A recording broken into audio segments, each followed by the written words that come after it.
je vais tenter aujourd'hui, en 25 minutes, de simplement vous exposer en quoi les réparations ont été un enjeu pour la Belgique au lendemain de la guerre et en quoi la conférence de la paix et le traité de Versailles ont déterminé la politique des réparations des années qui ont suivi pour la Belgique.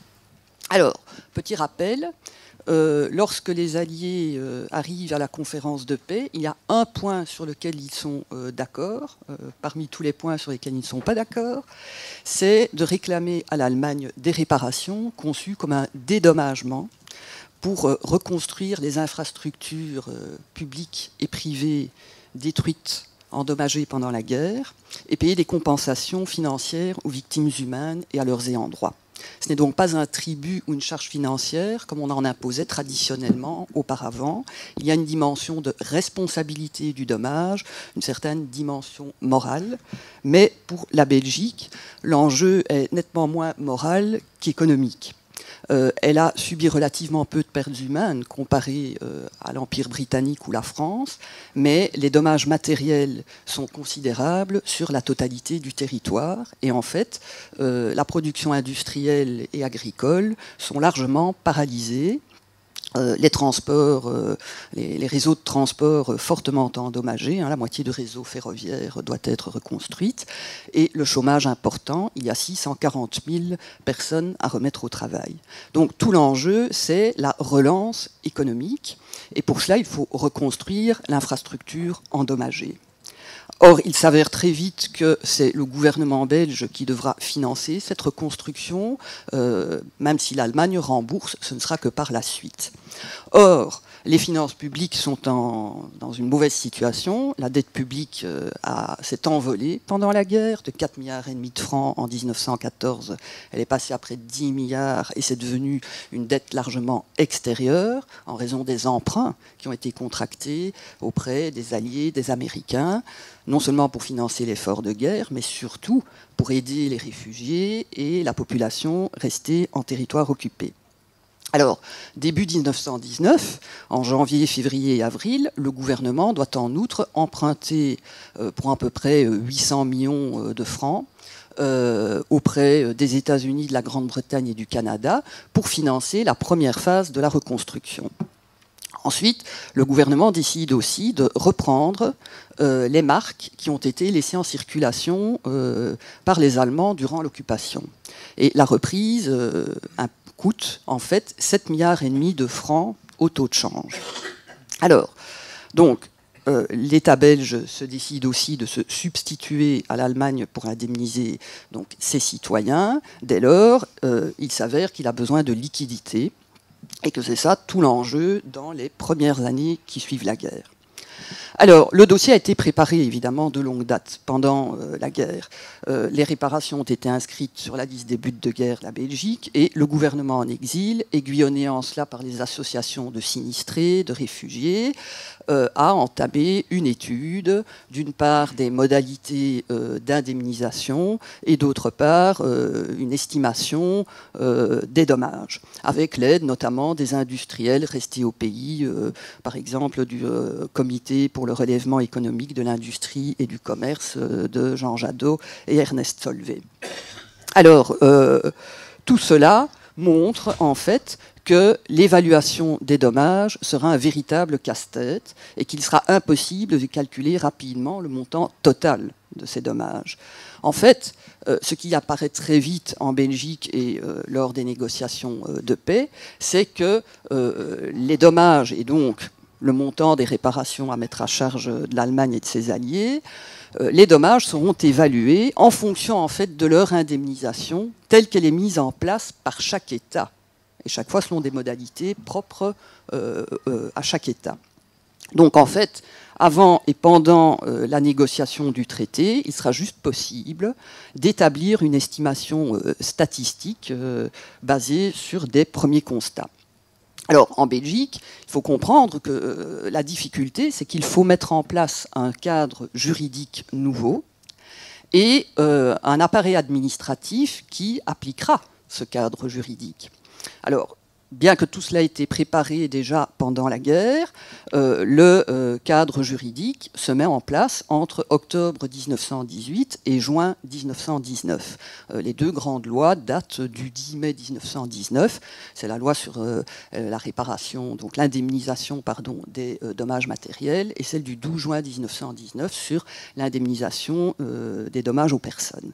Alors, cet appareil juridique doit déterminer la nature des dommages recevables pour une indemnisation, les barèmes des indemnités et la procédure de reconnaissance et d'estimation des montants. Alors, l'appareil administratif à créer, eh bien, en fait, il s'appuie surtout sur les cours et tribunaux des dommages de guerre, qui ont pour mission de reconnaître les dommages et d'en fixer le montant. Alors, c'est au sinistré à introduire un dossier avec des preuves si possible, etc.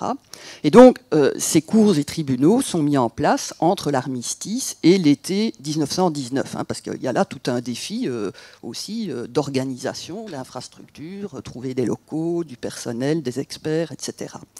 Et très vite, c'est l'engorgement. En fait, près d'1 million de dossiers seront introduits par les sinistrés, et le temps que les tribunaux se mettent en place, commencent, disons, à maîtriser le sujet, eh bien, fin 1919, à peine quelques milliers de jugements sont rendus. Fin 1920, on n'en est qu'à 28 500.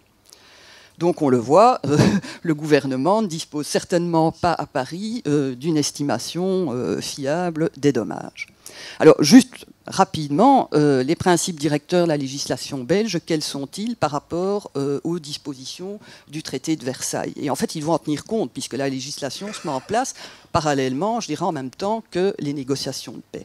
Alors, pour les victimes civiles, en fait, l'indemnisation se fait sous forme d'une allocation, d'une pension, qui doit compenser l'incapacité de travail ou le manque à gagner pour les ayants droit. Donc en fait, c'est la valeur productive de l'individu du travail qui est prise en compte. Et cela, c'est ce qui est retenu également dans les critères des négociateurs à la conférence de Paris. Pour les dommages aux biens, beaucoup de problèmes méthodologiques se posent. Et l'un des plus fondamentaux, c'est de savoir quelle valeur va-t-on retenir pour déterminer le montant. La valeur du bien en 1914 ou celle du coût de la reconstruction. Et au départ, le législateur belge prend en compte la valeur 1914, mais compte tenu de l'inflation, surtout pour le prix des matériaux de reconstruction en 1919, les prix sont multipliés par 6, et compte tenu des décisions des négociateurs à Paris, c'est finalement la valeur de reconstruction qui sera prise en cause. Il faut donc adapter la loi belge avec un système de remploi, de primes de remploi qui sont un différentiel entre la valeur 1914 et le coût de reconstruction, la prime n'étant accordée qu'à la condition expresse que le bien rénové serve au même usage qu'antérieurement. Parce que tout l'objectif, c'est la relance économique, bien sûr. Alors, se pose aussi la question des dommages indirects, donc manque à gagner, perte de débouchés. Ceux-là seront écartés tant dans la législation belge que par les Alliés. Alors, début 1919, donc quand s'ouvre la conférence, on n'a pas d'échantillon valable de données pour estimer le montant du dommage et donc des possibles réparations. On ne pourra faire qu'une estimation par extrapolation, méthode statistique. Et le gouvernement belge, un peu dépassé par les événements, fait d'ailleurs appel au Comité central industriel de Belgique pour l'aider à faire une enquête auprès des industriels. Alors évidemment, ce sera fortement critiqué comme méthode par les Alliés parce que le comité central et industriel est jugé parti. Et de fait, quand on compare les premières déclarations des industriels sinistrés et les premiers jugements des tribunaux de dommages de guerre, eh bien, il y a une exagération manifeste, si bien que l'administration appliquera des coefficients systématiques de réduction. Voilà. On arrive alors en avril 1919 à une estimation approximative globale de 35 milliards de francs, ce qui n'est pas très éloigné en fait de l'estimation qui sera arrêtée 2 ans plus tard devant et approuvée par la commission interalliée des réparations, mais aussi parce que finalement 2 ans plus tard, c'est toujours sur des méthodes statistiques et des extrapolations qu'on doit se baser. Alors, le dossier des réparations est un aussi des rares dossiers dans les buts de guerre de la Belgique qui fait l'unanimité tant dans la population, les partis politiques, au Parlement, qu'au sein de la délégation belge. ce qui est important quand même à souligner. Et en fait, le gouvernement a donné comme objectif aux négociateurs, qui sont, il y a 3 plénipotentiaires, hein, Polymans, Émile van der Velde et Jules van de Neuvel, et c'est d'obtenir en matière de réparation surtout des liquidités, parce que justement, il faut financer la reconstruction et maîtriser la dette publique, et surtout pas de prestations de services, parce que les réparations pouvaient prendre diverses formes. On pouvait l'imaginer, notamment des livraisons de matières premières, mais aussi, pourquoi pas, l'envoi de main-d'œuvre allemande. Ça, c'est totalement exclu, parce que ça représenterait une concurrence par rapport aux chômeurs qu'on doit remettre au travail, puis ce serait mal accepté par la population. Et l'on veut des paiements les plus rapides possibles. Finalement, on est prêt à transiger sur le montant total des réparations à condition de recevoir une priorité sur les paiements vis-à-vis des autres, par rapport aux autres bénéficiaires. Et donc, on veut également faire annuler les dettes de guerre. Alors, bon, quand les alliés arrivent à la conférence, les alliés et les associés, ils doivent, en matière de réparation, régler toute une série de points, parfois très techniques, mais qui se ramènent finalement à 2 éléments fondamentaux. C'est fixer le montant total des réparations et d'autre part répartir ce montant entre les bénéficiaires, donc déterminer des quotes-parts et d'éventuelles priorités. Alors pour ce qui est de la fixation du montant, d'emblée des divergences de vues se manifestent entre Britanniques et Français. Les Français veulent maintenir le principe de la réparation intégrale des dommages par l'Allemagne. Les Britanniques, eux, préféraient qu'on fixe un forfait qui ne couvre pas nécessairement la totalité des dommages, mais qui soit supportable comme charge pour l'Allemagne. Il ne faut pas tuer l'économie allemande. Hein. Bon, et puis il y a toutes les questions de containment, la politique classique de la Grande-Bretagne. Bref, on ne va pas s'étendre là-dessus. Pour les Français, comme pour les Belges, il y a un lien avec les dettes interalliées. Il n'est pas question pour les Français de diminuer les prétentions à réparation si, par ailleurs, les dettes qu'ils ont contractées vis-à-vis des Britanniques et des Américains ne sont pas réduites. Et ça, les banquiers américains ne veulent pas en entendre parler. Quand les Belges arrivent au milieu de toute cette tension à la table des négociations, eh bien, c'est la douche froide. Hein, toutes les belles promesses que les Alliés ont pu faire depuis 1916, et qui étaient d'ailleurs finalement très vagues, sont oubliées. Et en plus, les revendications territoriales agacent. Pour les Britanniques, le petit nombre de pertes humaines, enfin relativement petit, de la Belgique ne justifie pas qu'elle reçoive un traitement privilégié en matière de réparation, pas de priorité. Alors après quelques semaines, c'est un peu la panique au gouvernement et on décide de renforcer la délégation, d'autant plus que la question des réparations est renvoyée à un comité technique, comme il y en a eu beaucoup qui ont travaillé en marge de la conférence. Et donc c'est Jules van de Neuvel qui représentera la Belgique, aidé de Maurice Desprez, qui est quand même le président de la Banque de Bruxelles, et puis d'autres experts financiers qui vont venir au fur et à mesure, Edmond Carton-Duyard, Francky, quand ça va vraiment très mal, de la Société Générale, Fernand Autain, Omer Lepreux, de la Banque Nationale, et d'autres. Alors, ces experts vont défendre, bien sûr, le principe de la priorité sur les versements en espèces, mais les prétentions ne vont cesser de baisser. Hein. On commence à 10 milliards de francs, on finit à 4 milliards, et finalement, c'est grâce aux Américains qu'on obtiendra et qu'on acceptera 2,5 milliards de francs or. Et les deux petites lettres or vont avoir évidemment leur importance dans la suite des événements. Elles ont été ajoutées par Georges Teunis, lui aussi appelé en renfort à la fin. Teunis, qui est un des hommes évidemment d'Empin et qui a dirigé la commission du ravitaillement à Londres pendant la guerre. Il fait ajouter ces 2 lettres. Au moment de la signature du traité, personne n'y fait attention et ne comprend l'enjeu. Après, avec l'inflation, on comprend ce que ça signifie. Alors, au total, en matière de réparation, que règle le traité? Alors, bon, dire presque rien, oui et non. Il règle un certain nombre de dispositions, mais il ne règle pas 2 points tout à fait fondamentaux qui vont laisser planer des incertitudes pendant finalement toutes les années 20. C'est le montant total des réparations et la répartition entre les bénéficiaires. Tout cela est renvoyé à une commission interalliée des réparations qui doit être organisée dans les semaines qui suivent la signature du traité. Ce qu'il règle, c'est bien sûr le principe de la réparation, comme je l'ai dit en début d'exposé, que l'Allemagne doit payer une première tranche de 20 milliards de markers avant le 1er mai 1921. Et puis le traité stipule qu'il y aura encore 2 tranches supplémentaires de 40 milliards de markers chacune, payables en principe en 30 annuités, mais ça fait donc un total de 100 milliards. Mais ce n'est pas le montant total, il faut le voir comme en fait un minimum qui est fixé par le traité. Alors, ce qui est important quand même pour la Belgique, elle obtient 2 concessions non négligeables, c'est la fameuse priorité dont j'ai déjà parlé et l'annulation de ses dettes de guerre.